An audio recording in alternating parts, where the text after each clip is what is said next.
এই যে আজকে আসলে সত্যি কষ্ট হচ্ছে আনন্দের দিনে আপনি যখন অস্মিতার জয়ের কথা বলছেন, আজকে আমি আনন্দের সঙ্গে বলার ছিল অস্মিতার বায়োগ্রাফিটা, কিন্তু আমি একজন ক্রীড়ামন্ত্রী হিসাবে দুঃখের সঙ্গে বলতে হচ্ছে অস্মিতাও বোধহয় শুনলে পরে কষ্ট পাবে যে ওকে নিয়েও রাজনীতি করা হচ্ছে।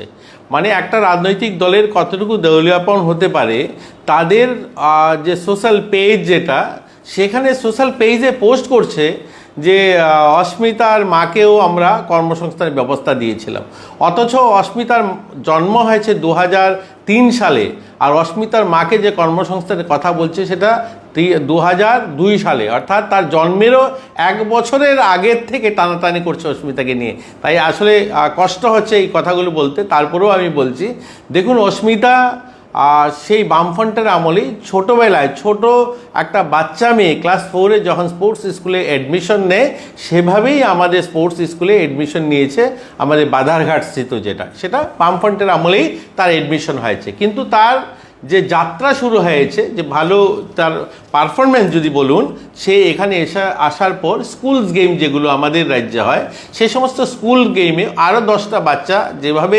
পার্টিসিপেন্ট করে, সেও সেখানে পার্টিসিপেন্ট করে এবং তার প্রতিভা সেখানে দেখা যায়। এবং 2016-17 সালে জুনিয়র ফেডারেশন প্রতিযোগিতায় সে পদক জয়ী হয়। এতটুকু পর্যন্ত বামফ্রন্টের আমলেই এখানে ছিল। কিন্তু তাকে 2018 সালে বেঙ্গালুরুরে যে স্পোর্টস কম্পিটিশন সেখানে হয়, খেলো ইন্ডিয়া, সেই খেলো ইন্ডিয়াতে সে পার্টিসিপেট করে এবং সেখানে সে সিলভার মেডেল জিতে যায়। এবং সেই সিলভার মেডেল জিতাটা মানে ন্যাশনাল লেভেলে, যেহেতু খেলো ইন্ডিয়ার ময়দানে, এটাও কিন্তু বিজেপি সরকার অর্থাৎ মোদিজির এই যে স্কিম খেলো ইন্ডিয়া, সেই খেলো ইন্ডিয়া টুর্নামেন্টেই সে সেখানে যে সিলভার মেডেল জিতে এবং সেটাতে তার জীবনে টান আসে। এবং সেখানে যেহেতু আমাদের বাধারঘাটে আপনারা জানেন, এগুলো আমরা বলছি না যে আমরা এসেই সব শুরু করেছি, এগুলো বামফ্রন্টে দেখুন একটা সরকার যে চলে তার ব্যবস্থাটা এরকম হয়। বামফ্রন্ট যেগুলো দিয়ে গেছে তার ঋণ হোক আর তার সাফল্য হোক, এগুলোকেই আমরা কিন্তু ক্যারি ফরওয়ার্ড করছি, আমরা আগের দিকে নিয়ে যাচ্ছি। এখন হয়তো সাফল্যটা জুড়বে আমাদের, আর আমরা যদি আবার চলে যাই সেগুলো আবার দিয়ে যাব, যারা আসবে সেগুলো নিয়ে যাবে, এইভাবেই সরকার চলে, এটাই গণতান্ত্রিক ব্যবস্থা হয়। তো যেহেতু সে আমাদের কমিউনিস্ট আমলে তার এখানে অ্যাডমিশন হয়েছে, এই চলতে চলতে সে বড় হচ্ছে এবং সে বড় বড় গেমে পার্টিসিপেট করছে।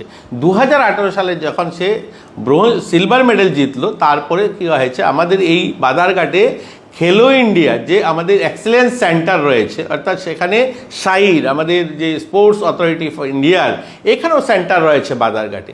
তাদের নজরে তারা কি করে, প্রতি বছরই আমাদের যে স্পোর্টস স্কুলে যে সমস্ত ছেলেমেয়েরা থাকে, সেখানে যে প্রতিভাবান ছেলেমেয়েরা রয়েছে তাদেরকে স্পেশাল কোচিং তারা করায়, শাহি করায়।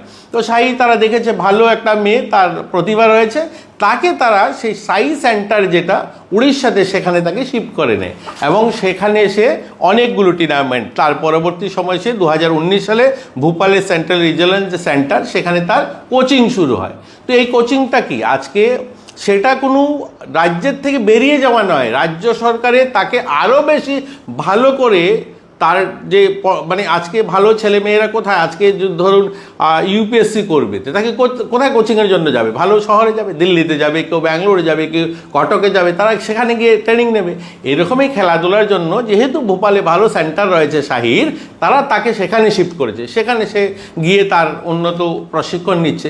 কিন্তু তার পড়াশোনা যেটা শুরু হয়েছিল আমাদের বাধারঘাট যে স্পোর্টস স্কুল, সেখানেই কিন্তু করছে, সেখান থেকেই সে ক্লাস 10-12 করেছে, সেখানকারই ছাত্র সে, সেখানে তার ট্রেনিংটা সেখানে হয়েছে, কিন্তু তার পড়াশোনাটা এখানে হয়েছে।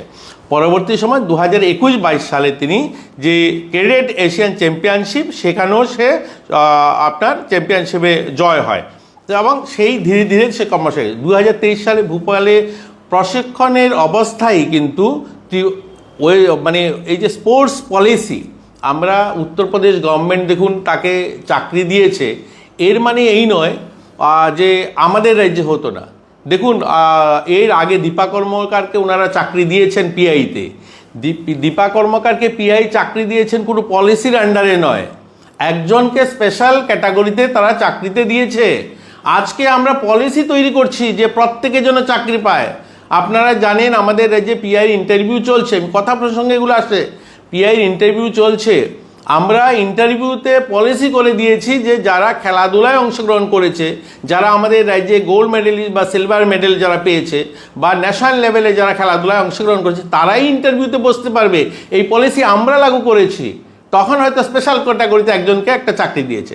যাই হোক, তাকে যেহেতু উত্তরপ্রদেশ গভর্নমেন্টকেও ধন্যবাদ জানাতে হবে, এটা কোনো কমিউনিস্ট গভর্নমেন্ট নয় সেখানে, বা কংগ্রেস গভর্নমেন্ট নয়, সেখানেও বিজেপি গভর্নমেন্ট। সেই সমস্ত রাজ্যে স্পোর্টস পলিসি তারা করেছে যে স্পোর্টস কোটা তাদের এখানে রয়েছে, সেই কোটায় সে আপিল করেছে, সেখানে সে চাকরি পেয়ে যায়। তো এই যে তার জার্নিটা, সে কোনো ত্রিপুরার বাইরে নয়। আজকে যেখানে সে পার্টিসিপেট করেছে কমনওয়েলথে, কমনওয়েলথ কোনো ত্রিপুরার থেকে পার্টিসিপেট করার সুযোগ নেই। সে ভারতীয় দলের হয়ে কিন্তু সেখানে পার্টিসিপেট করেছে। এগুলো মানে মাথায় রাখতে হবে।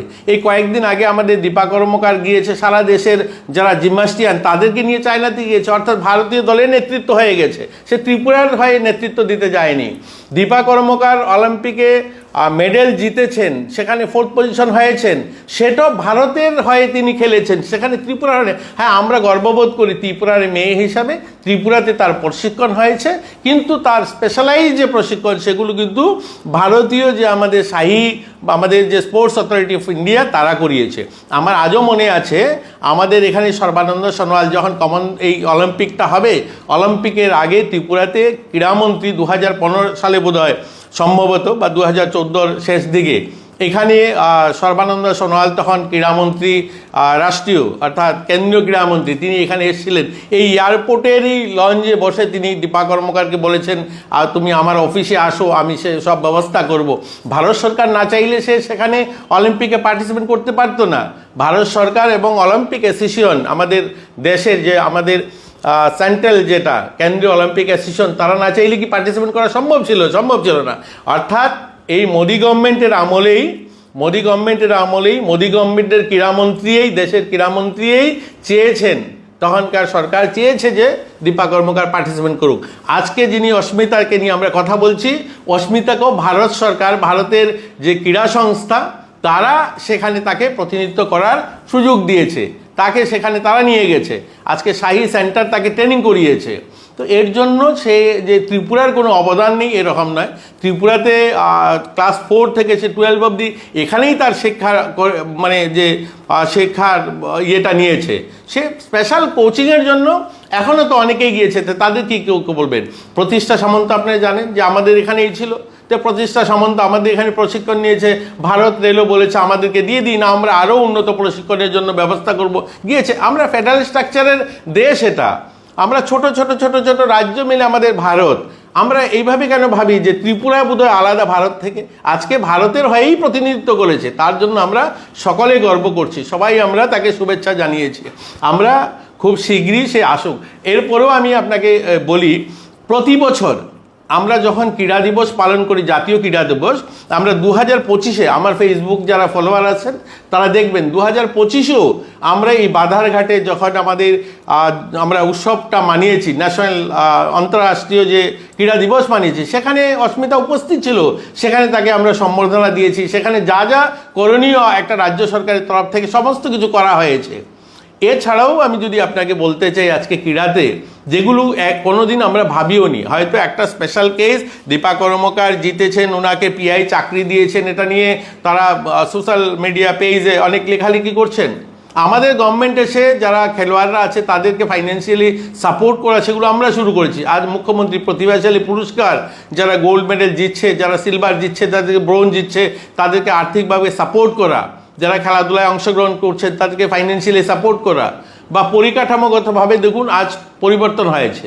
আমরা পরিকাঠামো যেগুলো তৈরি করেছি, এগুলোও তো বলুন না, আজকে বাজারঘাটে ফুটবল মাঠ হয়েছে, আমরা চাইলে তো কোনো পলিটিক্যাল লিডার বা দেশের অন্য কারোর নামেও করা যেতে পারতো।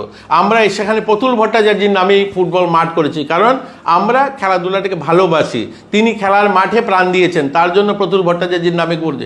দেবভক্তি জমাতিয়ার নামে আমরা এই অ্যাথলেটিক ট্র্যাক বানিয়েছি, আমরা চাইলে অন্য কারো নাম দিতে পারতাম। দেবভক্তি জমাতিয়া অনেক আগে খেলা ছেড়ে দিয়েছেন। প্রতুল ভট্টাচার্য তো আমার জন্মের আগে তিনি মারা গেছেন মাঠে, ওই মানুষটার নাম খুঁজে আমরা দিয়েছি।